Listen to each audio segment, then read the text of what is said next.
여러분은 펜트하우스를 어떤 시선으로 보고 계신가요?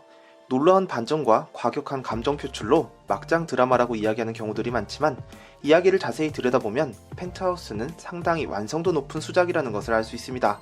여러분이 펜트하우스를 재미있게 즐길 수 있는 이유도 여기 있죠. 하지만 사람들의 시선을 사로잡기 위해 자극적인 뇌피셜만이 난무하는 상황에 저라도 펜트하우스의 완성도를 위해 노력하는 작가진과 연출진의 노력을 오롯하게 전해드려야겠다는 생각이 들었습니다.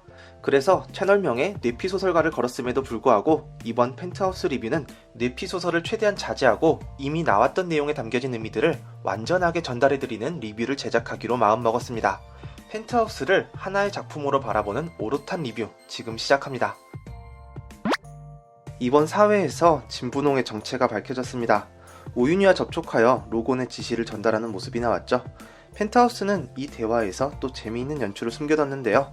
이때 오윤희와 진분홍이 나눴던 대화의 내용을 살펴보며 여기 숨은 연출이 무엇을 의미하는 것인지에 대해 이야기해보도록 하겠습니다. 이날의 접선은 오윤희의 요청으로 이루어진 것 같았습니다.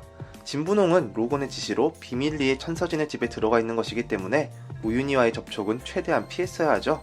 하지만 오윤희는 지금 그걸 따질 상황이 아니었습니다. 로곤이 데리고 있어야 할 베로나가 한국에 들어왔기 때문이죠.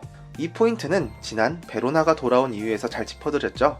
베로나는 민설아가 응당 가져야 할 것들을 쟁취해 설아에게 돌려주고 그리고 나서 다시는 노래를 하지 않겠다는 마음으로 한국으로 돌아왔다는 게 밝혀졌습니다.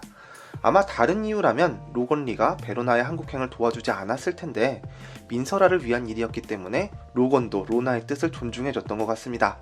왜 로나를 한국으로 보냈느냐고 따져보지만 진분홍은 로건의 지시였다며 당신에게 알리지 말라는 지시도 있었다는 이야기를 했는데요. 오윤희는 로나를 지켜주기로 약속을 해놓고 한국으로 보내지 않기로 한 약속을 깨면 어쩌냐고 따졌습니다. 거기에 진분홍도 당신도 약속을 안 지켰다고 받아쳤죠. 사실 말을 돌린 느낌인데 오윤희에게 석경이 친엄마를 찾으라고 지시했는데 왜 찾으라는 나혜교는 안 찾고 천서진 약점을 잡아 개인적인 복수를 하는 데만 집중하고 있냐고 따지는 거였습니다. 사실관계를 생각해보면 로건리는 천서진과 크게 원한을 질 일은 없었죠. 민설아를 괴롭힌 것은 사실이지만 로건에게 소중했던 민설아를 해친 건 오윤희, 그리고 설아의 복수를 위해 함께 노력하다 정이 들어버린 심수련을 해친 건 주단태였잖아요. 결국 로건의 복수는 주단태에게 심수련의 죽음에 대한 대가를 치르게 하는 것인데 큰 그림은 어떨지 몰라도 오윤희는 지금 천서진에 집중하고 있는 모습이잖아요. 진분홍이 지적한 건 그 포인트 같습니다. 주단태를 무너뜨릴 석경이의 친엄마를 찾는 것에 좀 더 집중하라는 이야기였는데요. 주단태에게 접근해서 나혜교의 행방을 캐내려고 하는데 나혜교를 찾는 이유에 대해서는 말해주지 않았습니다. 그리고 나서 재미있는 연출이 등장했습니다.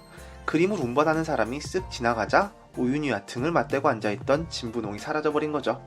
마치 닌자 같은 느낌이었는데요. 특수훈련이라도 받은 걸까요? 재미있는 건 그때 지나갔던 그림입니다. 이 그림의 제목은 자유소생도라고 하는데요. 소생이라는 단어에 심수련의 복귀에 대한 이야기가 담겨있는 걸까요? 마침 석경이의 엄마에 대한 이야기를 하던 중이었잖아요. 심수련과 나혜교 혹은 1인 2역과 관계된 이야기를 암시하고 있는 복선일 수도 있겠다는 느낌이 들었습니다. 이걸로 여러가지 이야기가 떠오르지만 뇌피소설을 자제하기로 한 만큼 이 그림에 대한 설명까지만 하고 나중에 나올 이야기에 어떤 복선이 되었던 건지 해석하는 방식으로 리뷰를 이어가 볼게요. 이 내용으로 말도 안 되는 뇌피셜이 돌지 않기를 바라며 다음 이야기로 돌아올게요. 또 뵙죠.